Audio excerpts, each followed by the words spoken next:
Hello, I'm Jonasz Rewiński and this is Break the Fake. They make them, we break them, and tell you everything you need to know.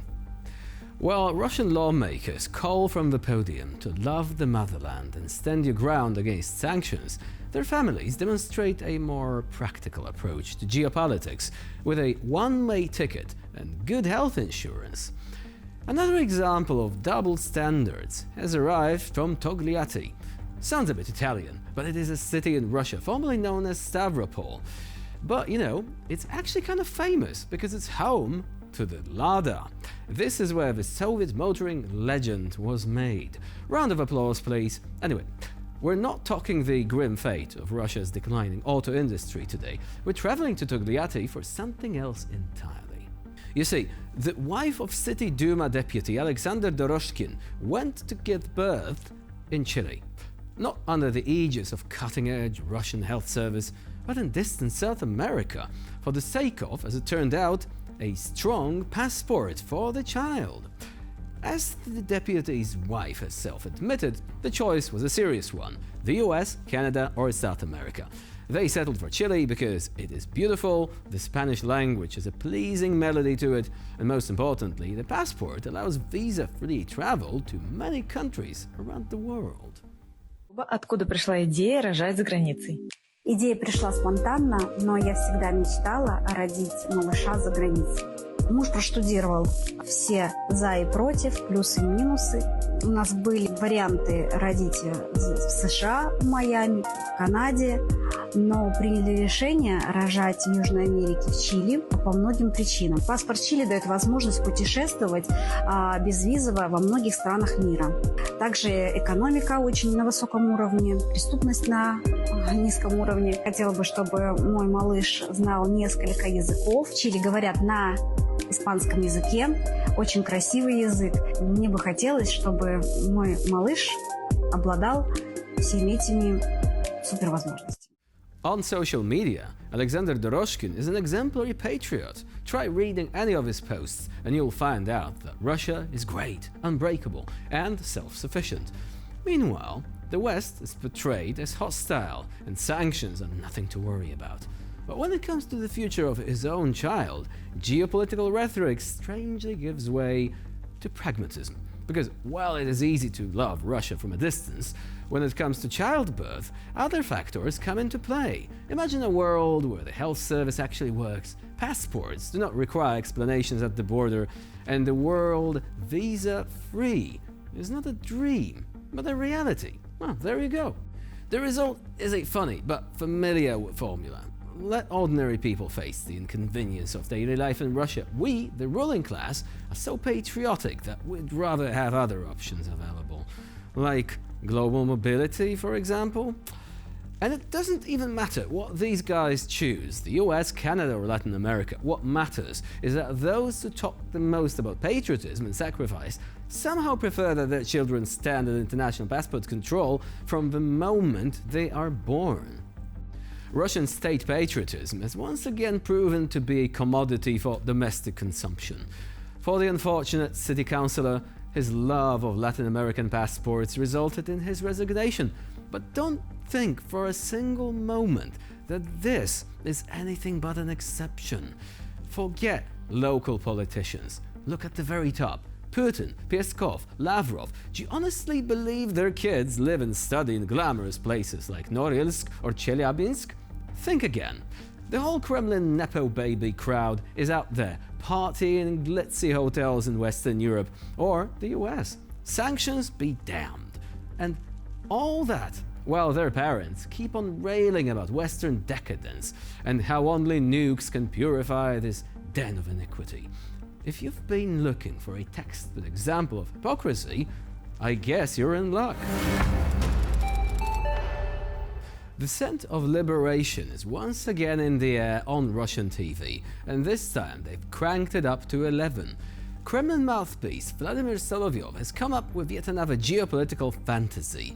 He says that, and I quote, "Once again, we'll have to take goddamn Berlin, enter Paris and liberate Vienna along the way." End of quote. Очередной раз нам придется уничтожать Берлин и входить в этот проклятый Богом город. в очередной раз нам придется входить в Париж. В очередной раз нам придется освобождать Вену, если, австрийцы, может быть, и одумаются. Это не значит, что мы это хотим. Но один из принципов, который постулировал наш верховный главнокомандующий, вот когда нас уже вынуждает, тогда мы действуем. Сначала, конечно, принцип «не навреди», но вот уже потом.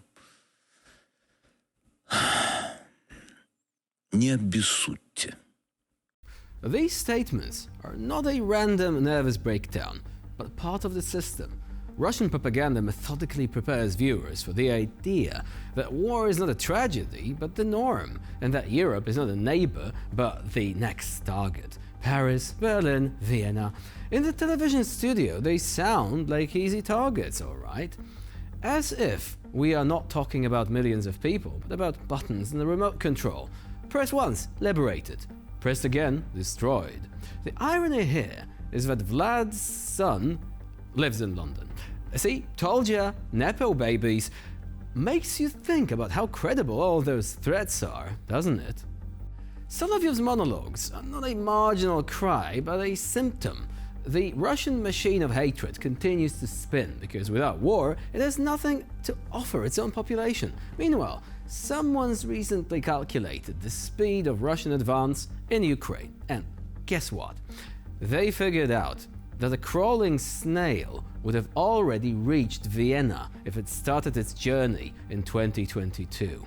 Good luck trying to conquer Berlin with an army that's slower than the humble garden snail. Well, at least they've taken Kupiansk, a Russian troll would have said. But wait, President Zelensky recently broke that fake story with a single selfie. So yeah, Solovyov can rant all he wants. It's probably him still being salty about those confiscated houses in Italy.